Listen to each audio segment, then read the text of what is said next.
మనకు ఎమ్మెల్సీలకు సంబంధించి 4 సీట్లు వస్తాయి ఓకే కాంగ్రెస్కు అవుట్ ఆఫ్ 5. ఎందుకంటే ఎమ్మెల్సీ సీట్ రూల్ ఏంటంటే 119 మంది ఎమ్మెల్యేలు ఉన్నారు కదా, 119 ప్లస్ 1 బై ఎన్ని సీట్స్ ఖాళీ అవుతున్నాయి అన్ని.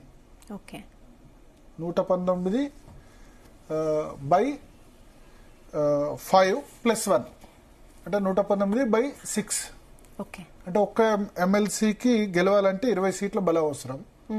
కాంగ్రెస్ కు 64 ప్లస్ 10 మంది వీళ్ళు జాయిన్ అయ్యారు కదా, 74 ఉన్నారు, ప్లస్ 7 మజ్లిస్, 81 మంది సపోర్ట్ ఉంది. సిపిఐ ఒకటి 82 మంది సపోర్ట్ ఉంది. సో 4 వస్తాయి మజ్లిస్, కాంగ్రెస్, సిపిఐ కలిపి. సో మజ్లిస్ ఒక సిట్టింగ్ సీట్ కాబట్టి వాళ్ళకన్నా ఇవ్వాలి. సిపిఐ కూడా అడుగుతుంది, మాకు 2 సీట్లు ఇస్తామన్నారు ఎన్నికల ముందు అని చెప్పి రేవంత్ రెడ్డిని కలిశారు, పిసిసి చీఫ్ కలిశారు. ఇక్కడ ఢిల్లీలో ఏఐసిసిలో కూడా లాబింగ్ చేస్తున్నారు. సో సిపిఐ గానీ ఎంఐఎం గానీ ఒక సీట్ ఇచ్చే అవకాశం ఉంది. మిగిలిన 3 సీట్లకు 40 మంది పోటీ పడుతున్నారు. సో అందరినీ సాటిస్ఫై చేయడం కష్టం. నిన్న మీనాక్షి నటరాజన్ 3 కేటగిరీలుగా చేసింది అని చెప్తున్నారు పార్టీ నేతలు. ఒకళ్ళు దశాబ్దాల తరబడిగా కాంగ్రెస్ పార్టీలో ఉంటూ వస్తున్న వాళ్ళు, రెండవది ఎన్నికల ముందు జాయిన్ అయిన వాళ్ళు, కరెక్ట్ గా ఎన్నికల ముందు, థర్డ్ ఎన్నికల తర్వాత జాయిన్ అయిన వాళ్ళు.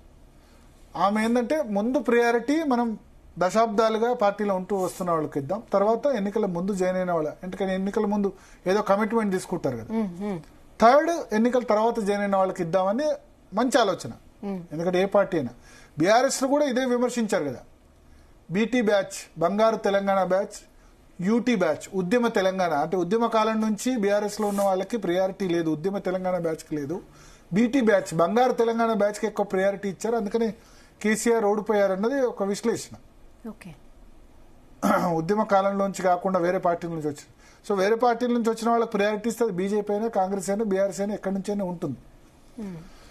సో ఇప్పుడు ఎమ్మెల్సీ ఎన్నిక విషయానికి వస్తే 3 సీట్లు మనం అనుకుందాం.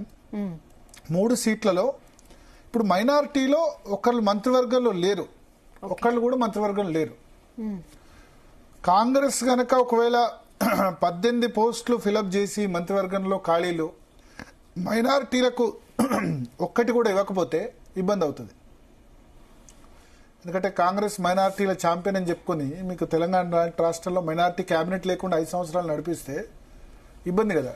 వాళ్ళకి ఒక్క ఎమ్మెల్యే కూడా లేరు. ఎమ్మెల్సీ మొన్న తీసుకున్నారు, అమీర్ అలీ ఖాన్కు ఇచ్చారు, ఆయనకన్నా ఇవ్వాలి, లేకపోతే ఇప్పుడు ఎమ్మెల్సీ సీట్లో కొత్తగా తీసుకునే వాళ్ళకన్నా ఇవ్వాలి.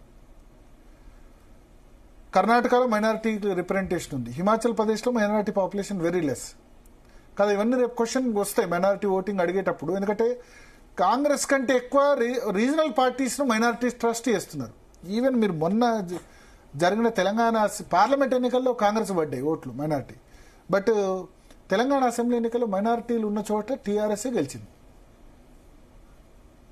హైదరాబాద్ మోస్ట్లీ ప్రతి చోట మైనారిటీ ఉంటారు. ఎవరు గెలిచారు? బీఆర్ఎస్ గెలిచింది.